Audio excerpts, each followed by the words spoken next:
በዚህ ቪዲዮ ላይ የቶፕ 1% ተማሪዎችን ሚስጥር እንመለከታለን።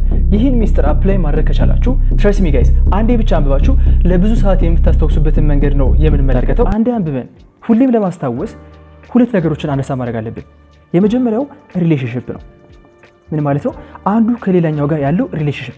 አንዱ ከሌላኛው ጋር ሪሌሽንሺፕ ካገኘን ሜሞራይዜሽናችንን ምን እናደርጋለን? እንቀንሳለን። መሸምደድ የሚባል ነገር አያስፈልገንም። በቃ ዘ ላስት ሪዞርታችን መሸምደድ ነው። መሸምደድ አንፈልግም።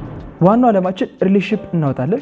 ሪሌሽንሺፑን አንደርስታንድ ካደረግን በኋላ መሸምደድ አይጠበቅብንም ማለት ነው። ለምሳሌ ቅድም እንዳልኳችሁ ይህን ኦብጀክት አልኳችሁ አይደል? ይህን ኦብጀክት ብጥለው ጠረጴዛውን እንደሚመታው ስለ ግራቪቴሽናል ፎርስ ባታውቁ ራሱ ይህ ኦብጀክት ከወደቀ በኋላ ጠረጴዛውን ይመታዋል። ጠረጴዛውን ሲመታው የሆነ ድምፅ ያወጣል ትላላችሁ ማለት ነው።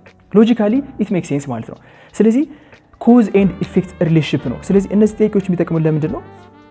ኮዝ እና ኮዝ ካለ ኢፌክት ያመጣል ማለት ነው። ስለዚህ የሆነ ኮዝ ኢፌክት ያመጣል ማለት ነው። አሁን ኮዙ ምንድነው? እዚህ ጋር ይሄ ኦብጀክት መውደቁ ነው። ይሄ ኦብጀክቱ ሲወድቅ ኢፌክቱ ምንድነው?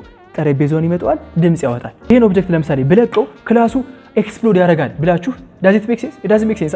ለምሳሌ ከስች ጋር ትንሽዬ ቦምብ ነገር እስች ጋር አስቀምጪ ቢሆን ነው ኢት ሜክ ሴንስ። ግን ሎጂካሊ አንድ ኦብጀክት ብትለቁት ክላሱ በሙሉ ይፈነዳል ብትሉ ላይክ ዳዝ ሜክ ሴንስ። ገብታችኋል? ስለዚህ የመጀመሪያው ፓርት ኮዝ እና ኢፌክት ሪሌሽንሺፕን ማወቅ ነው ማለት ነው።